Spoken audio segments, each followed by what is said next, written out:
So if you're following a restricted diet for health reasons, I want to ask you, are your symptoms where you would like them to be? Have they cleared up enough that you're happy with the way you feel all the time? If the answer is no, I might have some insight into that. Hi everybody, I'm Ricki Heller from rickiheller.com, and I help people on restricted diets learn to love their food so that they can continue to let their bodies heal and get their lives back.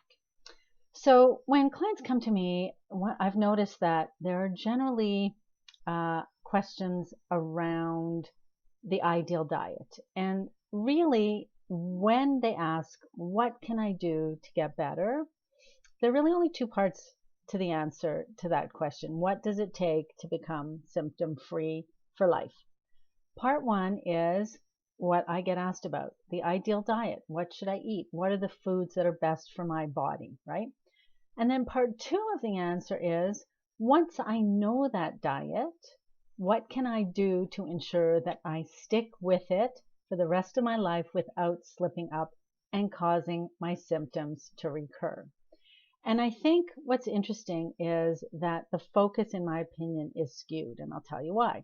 So like I said, when people come to me, I'm going to say 90% of the questions I get are around what can I eat?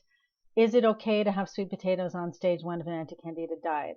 If I'm sugar-free, can I have coconut sugar? Or how about these cookies that are keto? Are they all right for me if I'm supposed to be sugar-free and grain-free? What about if I'm on an AIP diet or a low histamine diet or or a low oxalate diet? Or can I eat grains? Does quinoa really count as a grain? Can I eat quinoa? And on and on and on. And here's the thing, this is why I think this is a problem. First of all, as long as you're focusing on what foods you can eat, that gives you a sense of accomplishment. You're doing something, you're moving forward, right? And yes, of course, that's important. You need to find the ideal diet for your body that's going to keep you healthy. And really, once you have a base sense of that, I find most people already know. What are the foods that trigger my symptoms? What are the foods I can eat and feel great the next day? Sometimes if I have a glass of wine out with my friends, then I feel like crap for 3 days. If I eat this chocolate that's 45% cacao and the rest of it is sugar and milk products, I feel like crap for a few days. So most people already have a pretty good idea. And if you're looking for a specific diet, like which is the best anti-candida diet, well, that information's everywhere on the internet. You can Google and find all kinds of diets, test them out on your body, see how it responds, or go to a naturopathic doctor or a functional medicine doctor, let them prescribe a diet for you, test it out, and see how your body responds. That's actually the easy part. But what I find most people are not looking at is the question, what does it take and what do I have to do so that I will stick with this and not slip up for the rest of my life, so that when I'm invited to my in-laws for Thanksgiving and they want to feed me all kinds of gluten-full dishes because they're family traditions and I'm going to hurt their feelings if I don't eat them, how can I say no? Because I know if I eat that stuffing, I'm going to be sick for the next week with cramps and bloating and diarrhea and feel like crap and not want to get out of bed, and it's going to affect my job and it's going to affect how much time I spend with my family, right? Or what happens when it's my birthday and my best friend bakes me a homemade cake with beautiful frosting that says happy birthday Ricki and tulips, which are my favorite flower? How can I say no? I'm going to hurt her feelings. So how do you do that? How do you say no when you're on a business trip and everybody's drinking? Those are the questions that people are not really delving into. How do I learn to live on this diet, feel good about myself, and feel okay saying no to other people when the time comes? Or how do I feel good about saying no when I'm totally stressed out and I just want to have a bag of Oreos and a pint of ice cream, right? I mean, certainly COVID, nobody could have foreseen COVID except, well, depends if you believe the conspiracy theories or not, whether somebody could have foreseen COVID. But most of us didn't expect COVID. These kinds of surprises in our lives are going to happen all the time.